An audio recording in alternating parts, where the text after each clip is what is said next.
ఏం చెప్తారంటే మీకు వైసీపీ అనేది ఒక ఈ పరిస్థితులు 5 ఏళ్ల పాటు పవర్లో ఉన్నటువంటి పార్టీ, అలాగే పవన్ కళ్యాణ్ మీద కావచ్చు, ఇతరుల మీద కావచ్చు, ఇదే విషయం మీద అనేక సార్లు అటాక్ చేసినటువంటి పరిస్థితి.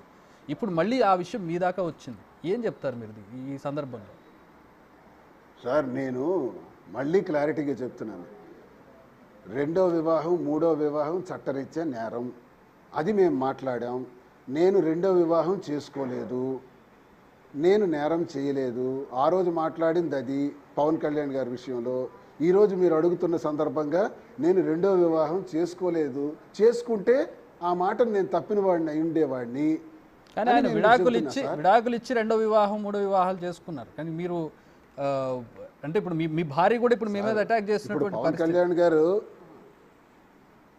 పవన్ కళ్యాణ్ గారి విషయంలో బాగా ఆలోచిస్తే ఆయనకే పరిస్థితులు ఎలా దారి తీసాయో మనకేం తెలుస్తుంది. ఇప్పుడు నా దగ్గరికి వచ్చింది కాబట్టి సమస్య నాకు అర్థమైంది. ఇప్పుడు సమస్య నా వరకు వస్తే నాకు అర్థమైంది కాబట్టి ఆయనకే పరిస్థితులు ఎలా దారి తీసినాయో మనం ఎలా చెప్పగలుగుతాం?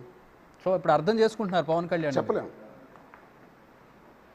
అంటే పవన్ కళ్యాణ్ రెండో వివాహం, మూడో వివాహానికి దారి తీసిన పరిస్థితులు ఏమై ఉండొచ్చో నాకు తెలియదు, కానీ ఏదో ఒకటి ఉండబట్టి ఆయన పనిచేశాడు అన్నది నాకున్న పరిస్థితిని బట్టి ఇప్పుడు అర్థమైంది నాకు. సో ఇప్పుడు మీరు అర్థం చేసుకుంటున్నారు కాబట్టి ఆయన అన్న మాటలు మీరు ఏమైనా వాపసు తీసుకోవడం కానీ, సారీ చెప్పడం కానీ ఏమైనా ఉంటుందా? ఇప్పుడు రాజకీయాల్లో వాపసు తీసుకోవడాలు ఎక్కడ ఉంటాయి సార్?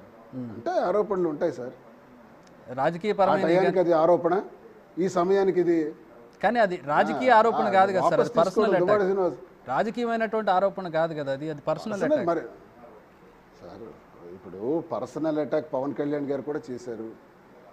అలాగే పర్సనల్ అటాక్ ఇటు నుంచి కూడా వెళ్ళింది.